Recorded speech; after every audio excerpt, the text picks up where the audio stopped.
Le Concile de Nicée, épisode 2. Pourquoi l'empereur Constantin a-t-il convoqué un concile? Au début du IVe siècle, parmi les nombreuses communautés religieuses de l'Empire, les chrétiens sont minoritaires, mais leur nombre croît rapidement malgré les persécutions passées. À la suite d'une expérience mystique faite lors de la bataille du pont de Milvius, dont il est sorti vainqueur, Constantin se convertit au christianisme et prend une série de mesures qui va changer la situation des chrétiens dans l'Empire. En 313, l'édit de Milan, signé par l'empereur Constantin, proclame la liberté religieuse dans tout l'Empire. Le christianisme est légalement reconnu et les lieux de culte sont rendus. Les fidèles ne sont plus inquiétés. Le christianisme n'est pas encore religion d'État, mais est désormais favorisé par le pouvoir.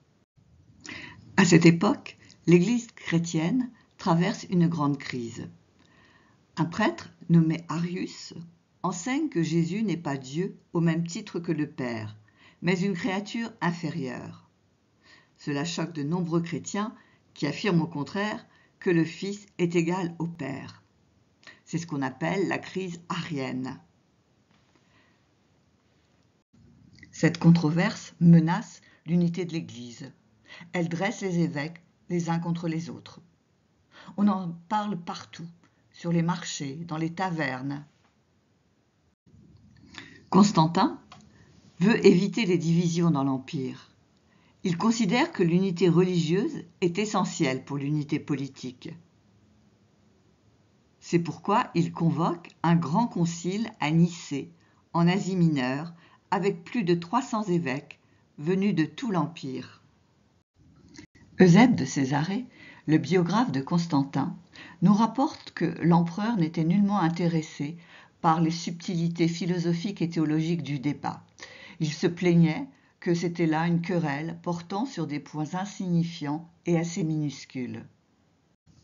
Il pensait qu'une religion digne de ce nom se devait d'être unanime et que l'identité et l'unité de la véritable Église ne pouvaient souffrir d'ambiguïté.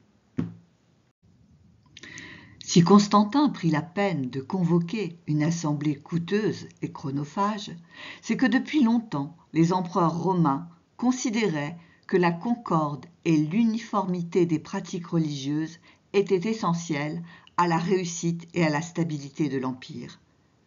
Constantin ne supportait pas la discorde au sein de l'Église.